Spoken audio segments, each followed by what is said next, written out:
Alright, ang paksa po natin ay paliwanag itong ating question upang maunawaan po ng ating mga baguhan followers. So, sa mga nagnanais po na matuto ng mga ganitong klaseng kalamaw, panuorin lang po hanggang dulo para po magkaroon po tayo ng karagdagang idea at kalaman. Maraming salamat po. So, basahin natin ang question. Pinkanitorocal kajang almadyong kosol, korsipsyo. So, ibig sabihin po nito ay, please choose the most appropriate things to fill in the blank. So, sa madaling sabi, sa Tagalog ay piliin daw ang pinakatamang sagot na naaangkop sa blanco. So, sundan lang po ito hanggang dulo para may matutunan po tayo. Alright, explain po natin ang paragraph at mga choices kung ano ang ibig sabihin. So, basahin po natin ulit. Gap, fidurushi, vacuwe, viroke. Blank. So, ibig sabihin po nito ay ano daw ang nangyayari sa labas. So, sabi naman ni na, saramturi sa unod kot tayo. Mukha yatang may nag-aaway sa labas. I think people is fighting. So, mapunta tayo sa apat na choices. Ilbon, mikoro iwayo, ibig sabihin nito ay slippery. So, hindi siya tugma, ikis natin siya. So, papunta tayo sa pangalawang choices. Ibon, uduwayo. So, ibig sabihin nito ay it's dark. So, hindi siya tugma, madilim daw.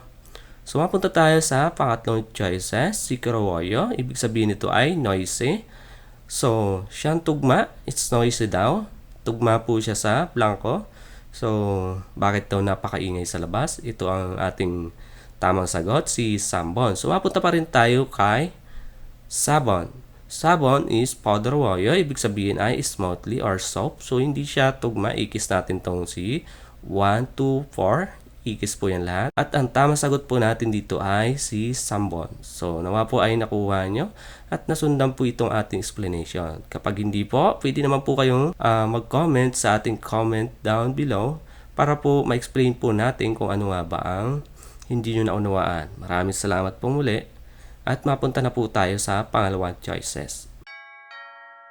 Alright, here's the second question. So, sundan lamang po hanggang dulo at panuorin itong ating sample question na inihahandog para sa inyong lahat. So, basahin po natin ang paragraph na nakapaloob dito sa ating question. 여기에서 단비럴 blank and femnida. 이건 물론 천지가 검연 koyokimnida. So, ipaliwanag po natin ang bawat vocabularies na nakapaloob po dito. Yogi is her, iso is location particle, dambi is cigarette, roll is object particle. Blank and dreamnida, it's not. E is desk, kunmol is building, on is topic particle, chonji wall or entire or premises, ga is subject particle, commune is no smoking, koyok imnida is area or zone. So, ipaliwanag po natin ang buong paragraph. So, wala daw area sa buong building ngayon upang manigarilyo. Kaya, ipinagbabawal iyon at hindi pwedeng manigarilyo. So, sa apat na choices na ito, ay hahanapin natin ang tugma sa blanco. So, basahin po natin ang unang choices. Elbon, piomyon. So, ibig sabihin po nito ay if smoke.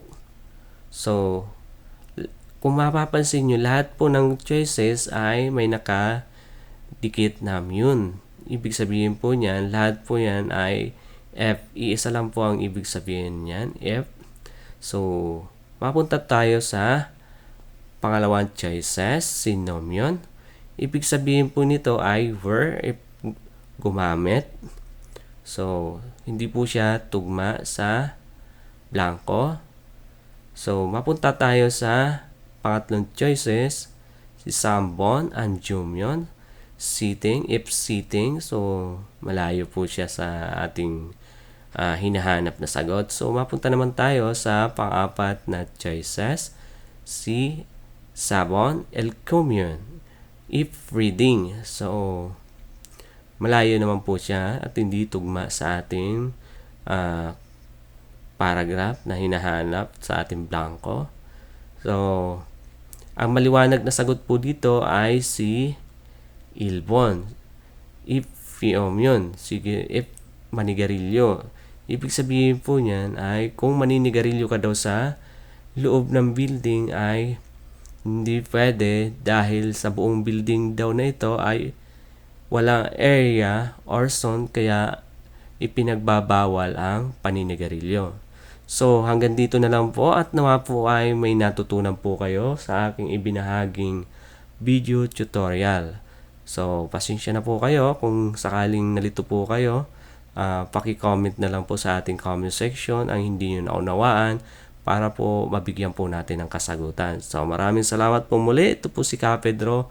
Lubos na nagpapasalamat sa inyong lahat sa inyong pananatili at pagtangkilik sa ating page. Maraming salamat po.